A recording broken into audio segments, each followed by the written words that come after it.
تو جانتے ہیں اللہ تعالیٰ اس کو تہجد کا ثواب دے دے گا. اس طرح کسی نے کوئی نیت کی ہوئی ہے, وہ بیمار ہو گیا اور وہ کام نہیں کر پایا, اب اس کا تو بس نہیں ہے, لیکن اللہ تعالیٰ اس کو اس کا اجر دے دے گا. اسی طرح کسی عورت کا پکا ارادہ ہے کہ میں روزہ رکھوں گی, مگر اس کا حیض شروع ہو گیا, تو اس کا تو کوئی قصور نہیں, انشاءاللہ اس کو اجر مل جائے گا. تو اللہ تعالیٰ کی رحمت کی وسعت کا آپ اندازہ ہی نہیں کر سکتے کہ وہ کتنی زیادہ ہے. تو اس لیے بالکل مایوس نہ ہو. دوسرے ایک کام ہم سب کر سکتے ہیں, ایسی خواتین بھی کریں اور ہم باقی سب بھی کریں, اور وہ یہ کہ کسی روزے دار کو روزہ افطار کروا دیں. جیسے کہ ہمیں حدیث سے پتہ چلتا ہے کہ جو کسی روزے دار کو روزہ افطار کرواتا ہے اس کو بھی اتنا ہی اجر ملتا ہے جتنا روزہ رکھنے والے کو. تو اس میں ہم وہی اجر پا سکتے ہیں. بلکہ ہمارے ایک استاد کہا کرتے تھے کہ سوچیں عرفہ کا روزہ رکھنے والے کو کتنا اجر ملتا ہے. کیا ابھی حدیث سے ہمیں پتہ چلا, ایک پچھلے سال کے گناہ معاف اور ایک آئندہ سال کے بھی معاف. ایسا ہی ہے نا. تو وہ کہتے تھے کہ خاص اس روزے کو افطار کروانے والے کو بھی پھر کیا اجر ملے گا, وہی اجر ملے گا نا جو روزہ رکھنے والے کو. لہٰذا اگر آپ 10 لوگوں کو روزہ افطار کروا دیتے ہیں تو آپ کے بھی 20 سال کے گناہ معاف ہو گئے. تو آج ہی آپ یہ پروگرام بنائیں کہ آپ کہیں افطاری بھجوا دیں, یا اپنے گھر پہ افطار کا انتظام کروا دیں, یا کہیں آپ پیسے دے دیں کہ وہاں پہ افطاری کرائی جائے. سوچیں ذرا کتنی خوشی کی بات ہو ہمارے لیے. ہمارے لیے تو واقعی عید ہو کہ سبحان اللہ, اگر یوم عرفہ کا سورج غروب ہونے کے ساتھ ہمارے سب کے گناہ, ہمارے گناہوں کا سورج بھی غروب ہو جائے, ہمارے گناہ بھی اسی طرح مٹ جائیں اور ہم پاک صاف ہو جائیں. اور دیکھیں رمضان میں لیلۃ القدر کا تو ہمیں پتہ نہیں ہوتا, لہٰذا ہم اس کی تلاش کرتے ہیں, کوشش کرتے ہیں. راتوں کو جاگنا مشکل کام ہوتا ہے, سوتے جاگتے پتہ نہیں کیسے ہماری عبادت ہو رہی ہوتی ہے, پتہ نہیں کتنا دعاؤں میں خشوع ہوتا ہے, نہیں ہوتا, نیند آ رہی ہے, گر رہے ہیں, پڑھ رہے ہیں. مگر یہ تو دن ہے نا, اس کا وقت بھی ہمیں معلوم ہے, چھپایا نہیں گیا, بتا دیا گیا. اور دن میں انسان الرٹ بھی ہوتا ہے, اس کا ذہن صحیح کام بھی کر رہا ہوتا ہے. تب بھی اگر ہم اپنے کاموں کو ہی اور اہمیت دیے رکھیں, اتنا بزی رہیں, اور ہمیں یہ پرواہ نہ ہو کہ ہم اپنے گناہ آج بخشوا سکتے ہیں, آج ہم جہنم سے نجات پا سکتے ہیں, آج ہم اپنی ساری دعائیں قبول کروا سکتے ہیں, تو بتائیں پھر ہم خود ہی خسارہ اٹھا رہے ہیں, ہم خود ہی مس کر رہے ہیں گولڈن اپرچونٹی, ایک سنہری موقع جو اللہ تعالیٰ نے ہمیں دے دیا. یہ دن ہے, رات نہیں ہے, اس میں ہم کر سکتے ہیں وہ کام جو ہم شاید رات میں اتنا ایفیشینٹلی نہیں کر پائے تھے. لیکن شیطان تو انسان کے پیچھے ہے نا, وہ کہاں یہ چاہتا ہے کہ انسان اپنی بخشش کروا لے, وہ کہاں یہ چاہتا ہے کہ انسان آج کے دن پاک صاف ہو جائے. لہٰذا آپ کو پتہ ہے کہ شیطان سب سے زیادہ غمگین کس دن ہوتا ہے؟ ہمیں پتہ چلتا ہے کہ شیطان اس دن سب سے زیادہ غمگین ہوتا ہے. یہ وہ دن ہے جب حاجی میدان عرفات میں وقوف کرتے ہیں. اس میں اللہ تعالیٰ چونکہ بندوں کو اتنا زیادہ نواز رہا ہوتا ہے, مغفرت کرتا ہے, جہنم سے نجات دیتا ہے, تو ظاہر ہے شیطان تو غمگین ہو گئی. اور حدیث سے پتہ چلتا ہے شیطان اس قدر حقیر اور دھتکارا ہوا ہوتا ہے اس دن جتنا کبھی نہیں ہوتا. تو وہ ہمارے جیسے لوگ جو گھروں میں بیٹھے ہیں, ان کو تو وہ چاہے گا کہ یہ کسی طرح بھی اس طرف تو دھیان ہی نہ دیں, اپنی بخشش کروا ہی نہ سکے. تو اب وہ بہت سارے کام یاد دلائے گا, بہت بزی رکھنے کی کوشش کرے گا. وہ کام جو آپ شاید سارا سال نہ کرتے ہوں, وہ تو اس وقت آپ کو ضرور یاد آ جائیں گے. لیکن یہ یاد رکھیے گا, یہ شیطان کا فریب ہوتا ہے. تو لہٰذا ہم نے شیطان کی بات میں نہیں آنا, ہم نے سمجھنا اس دن کو اہم, اور کوشش کریں کہ آپ صدقہ کریں اس دن. صدقے کا فائدہ کیا ہوتا ہے؟ ایک تو ان دنوں میں اجر ویسے ہی زیادہ ہے، اس لیے کہ محبوب دن ہے اللہ تعالیٰ کے نزدیک. ان دنوں کی نیکیاں زیادہ اللہ تعالیٰ کے نزدیک ویلیو رکھتی ہیں دوسرے دنوں کے مقابلے میں. دوسرے نمبر 2 کیا ہے کہ قیامت کے دن یہ صدقہ سایہ بن جائے گا. میدان حشر میں جب کوئی سایہ نہیں ہوگا اس دن یہ صدقہ ہوگا جو سمجھ لیں کہ آپ اپنے لیے اس دن چھتری خرید رہے ہیں آج صدقہ دے کے. نمبر 3 کہ گناہوں کا کفارہ بن جاتا ہے. یہ انسان کا صدقہ جو ہے نا یہ کفارہ بن جائے گا گناہوں کا. نمبر 4 یہ کہ اللہ تعالیٰ کے غضب کو ٹھنڈا کرتا ہے. نمبر 5 یہ کہ مال میں اور رزق میں اضافے کا سبب بنتا ہے اور برکت کا سبب بنتا ہے. آپ کے مال میں برکت ہوگی، چاہے آپ کے پاس تھوڑا ہے اس میں سے بھی نکالیے، کیونکہ یہ کمی نہیں ہو رہی آپ کے مال میں. ہم سوچتے ہیں نا وہ جو امیر لوگ ہیں وہی دیں صدقہ، ہم کیا ہمارے پاس کون سا اتنا زیادہ ہے. آپ کے پاس جتنا بھی ہے اس میں سے چاہے $1 نکالیں لیکن نکالیں ضرور. پھر 6 فائدہ یہ ہے کہ اللہ تعالی صدقہ کرنے والے کو مزید نعمتیں عطا فرماتا ہے. اور نمبر 7 یہ کہ صدقہ حادثات سے بھی بچاتا ہے. ہم دیکھتے ہیں اکثر کسی حادثے کے بعد کوئی بچ جائے یا کوئی حادثہ کسی کو پیش آ جائے یا کوئی بیماری آ جائے تو ہم صدقہ کرتے ہیں. تو ٹھیک ہے کریں، آپ ضرور کریں، مگر اصل بات یہ کہ ہم پہلے کریں صدقہ تاکہ ایسی مصیبت پیش ہی نہ آئے. تو ان دنوں کو اہم سمجھ کے اب یہ جا رہے ہیں نا تو اب جو آپ نے کرنا ہے جاتے جاتے دنوں میں کر لیں. اسی طرح اللہ تعالیٰ کے ہاں محبوب ترین عمل کسی مسلمان کو خوش کر دینا کہ اس کا دل آپ خوش کر دیں. آپ صلی اللہ علیہ وسلم کے پاس ایک آدمی آیا اور کہنے لگا اے اللہ کے رسول، کون سا شخص اللہ تعالیٰ کو بہت زیادہ محبوب ہے اور کون سا عمل اللہ تعالیٰ کو بہت زیادہ پسند ہے. الحمدللہ کہ صحابہ نے ایسے سوالات کر لیے تو آج ہم تک بھی یہ علم پہنچ گیا.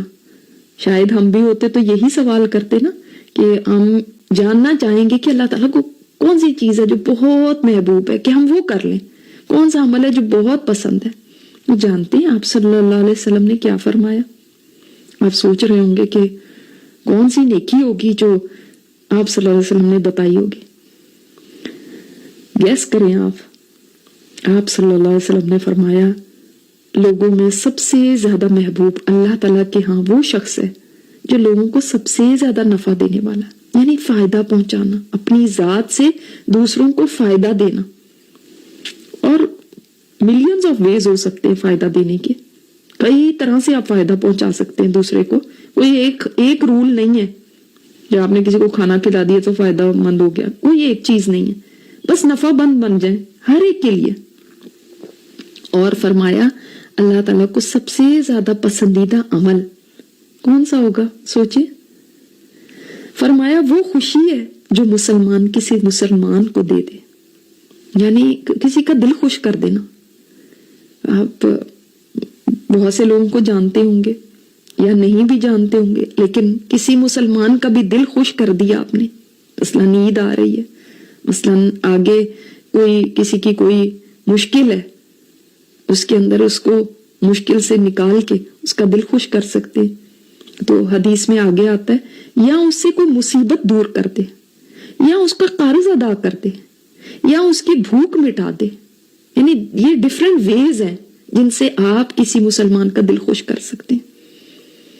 اور آپ صلی اللہ علیہ وسلم نے فرمایا اندازہ کیجئے اسے کہ اگر میں کسی بھائی کے ساتھ اس کی ضرورت پوری کرنے کے لیے چلوں، کسی کا کوئی کام ہے نا تو اس کام کو کرانے کے لیے اس کے ساتھ چل پڑوں. ایک ہوتا ہے کسی کو کہہ دینا کہ اچھا جا کے تم فلاں سے مل لو، کوئی انفارمیشن دے دے. ایک ہوتا ہے انسان خود ساتھ چل پڑے کہ چلو میں تمہارا کام کراتا ہوں. تو یہ مجھے اس مسجد یعنی مسجد نبوی میں 1 مہینے تک اعتکاف میں بیٹھنے سے زیادہ محبوب ہے. ہم یہی چیزوں کو نیکی سمجھتے ہیں کہ ہم اعتکاف کر لیا، ہم نے یہ کر لیا. اور مدینہ میں جا کے مسجد نبوی میں 1 مہینے تک اعتکاف کرنے سے زیادہ آپ صلی اللہ علیہ وسلم نے فرمایا مجھے یہ چیز محبوب ہے کہ کسی مسلمان کے کام آ جاؤ، اس کی ضرورت پوری کرنے کے لیے اس کے ساتھ چل دوں. آج ہم کہتے ہیں وی ڈونٹ کیئر، خود ہی کرتا رہے گا، ہمیں کیا پڑی ہوئی ہے، ہمیں کیا مصیبت ہے، میں کیوں کروں. آج سیلفشنس کا زمانہ ہے، ہر کوئی اپنے لیے کرتا ہے، کسی کو دوسرے کی پرواہ نہیں. لیکن آپ صلی اللہ علیہ وسلم نے یہ فرما کے ہمیں رہنمائی دے دی کہ دیکھو کسی کے کام آ جانا نا اتنی بڑی نیکی ہے. اب آپ دیکھیں کہ بہت سارے لوگ حج پہ گئے ہیں، اب آپ ان کے گھر والوں کی ان کے بچوں کی نگہداشت کر کے، ان کی کوئی ضرورت ہے وہ پوری کر کے، ان کی ذمہ داری لے کر، ان کے کام آ کے آپ اتنا بڑا اجر لے سکتے ہیں. عید پہ ان کے ساتھ ان کو اپنی خوشیوں میں شامل کر کے آپ کتنا اجر کما سکتے ہیں. بلکہ حدیث میں یہ ہے جس نے مجاہد کو تیار کیا یا حاجی کی تیاری میں مدد کی یا اس کے پیچھے اس کے گھر والوں کا خیال کیا یا روزے دار کو افطاری کروائی. دیکھیں یہ 4 عمل بتائے گئے، اس میں سے میں نے آپ کو روزے دار کو افطاری کروانے کا بھی بتایا. اب دوسرا ایک عمل، اب حج پہ تو لوگ چلے گئے، ان کی مدد تو اب وقت ختم ہو گیا، لیکن ان کے پیچھے ان کے گھر والوں کا خیال کیا تو فرمایا اس کے لیے بھی ان کے برابر کا اجر ہے. اللہ اکبر. جبکہ ان کے اجر میں کچھ بھی کمی نہیں ہوگی. یعنی آپ نے حج پہ جانے والے کے گھر والوں کا خیال اگر کیا تو آپ کے لیے بھی اتنا ہی اجر ہے. آپ نے روزے دار کو افطاری کرائی تو آپ کے لیے بھی اتنا ہی اجر ہے جتنا روزے دار کے لیے. تو یہ اتنا بہترین عمل ہے کہ آپ اللہ کی رضا کی خاطر، ایسے نہیں کہ ہم اس لیے کریں کہ بھائی ہمارے ان کے ساتھ کوئی دوستی ہے، کوئی ٹرمز ہیں، کل کو وہ کیا کہیں گے کہ پوچھا نہیں ہمارے بچوں کو پیچھے، اور تاکہ وہ ہمارے لیے وہاں سے کوئی تحفے وغیرہ لے کر آئیں تاکہ وہ ہمیں زیادہ پوچھیں. نہیں، یا کل کو وہ بھی ہمارے کام آئیں، جب ہم جائیں گے تو وہ بھی ہمارے بچوں کی کیئر کریں. اس کے لیے نہیں، صرف اللہ کی رضا کے لیے. تو دیکھیں کتنا بڑا ریوارڈ لے سکتے ہیں. اور پھر اسی حدیث میں آگے آتا ہے کہ جو شخص اپنے غصے کے مطابق عمل کرنے کی طاقت کے باوجود اپنے غصے کو پی گیا، اللہ تعالیٰ قیامت کے دن اس کے دل کو امید سے بھر دے گا. اور جو شخص اپنے بھائی کے ساتھ اس کی ضرورت پوری ہونے تک چلا تو اللہ تعالیٰ اس دن اس کو ثابت قدم رکھے گا جس دن قدم ڈگمگا جائیں گے. یہ سلسلہ تو صحیحہ کی حدیث ہے. تو غصہ آپ کو آ رہا ہو اور پھر آپ اس کے اوپر عمل کرنے پہ بھی قادر ہوں، چاہے گھر والوں پہ غصہ آ رہا ہے یا کسی پہ بھی آ رہا ہے، آپ فون اٹھا کے کچھ کسی کو سنا سکتے ہیں یا گھر والوں کو ساتھ جھگڑا کر سکتے ہیں، تب بھی آپ اپنے غصے کو کنٹرول کرتے ہیں. تو اس دن اللہ تعالیٰ آپ کے دل کو امید سے بھر دے گا. اور جو اپنے بھائی کے ساتھ اس کی ضرورت پوری کرنے تک چلا تو پھر اللہ تعالیٰ اس دن ثابت قدمی عطا فرمائے گا، یعنی قیامت کے دن، جس دن لوگ بہت پریشان ہوں گے. اللہ اکبر. تو بہت ہی پیارے عمل ہیں یہ. اللہ تعالیٰ ہم سب کو توفیق عطا فرمائے کہ ہم یہ کر سکیں. تکبیرات پڑھتے چلے جانا ہے. ہم نے 1 ذی الحج سے سٹارٹ کی تھی، 13 تاریخ تک ہم پڑھتے رہیں گے انشاءاللہ تعالیٰ. اور میں آپ کو کل انشاءاللہ بتاؤں گی کہ آپ نے اور کون سی تکبیرات شامل کرنی ہیں اس میں. اللہ تعالیٰ ہمیں اس آنے والے دن سے بھرپور فائدہ اٹھانے کی توفیق عطا فرمائے. ہمارے لیے یہ جہنم سے نجات کا دن بنا دے اور ہماری بخشش کا دن بنا دے، کیونکہ ہم 1 سال 2 سال کے گناہوں کی بخشش نہیں بلکہ ہماری پوری زندگی کے گناہ بخشے جائیں. ہم یہ امید اللہ تعالیٰ کے ساتھ رکھیں گے اور انشاءاللہ تعالیٰ روزے کے لیے آج سے ہی نیت کر لیں گے. سبحانک اللہم و بحمدک نشہد ان لا الہ الا انت نستغفرک و نتوب الیک. السلام علیکم ورحمۃ اللہ وبرکاتہ.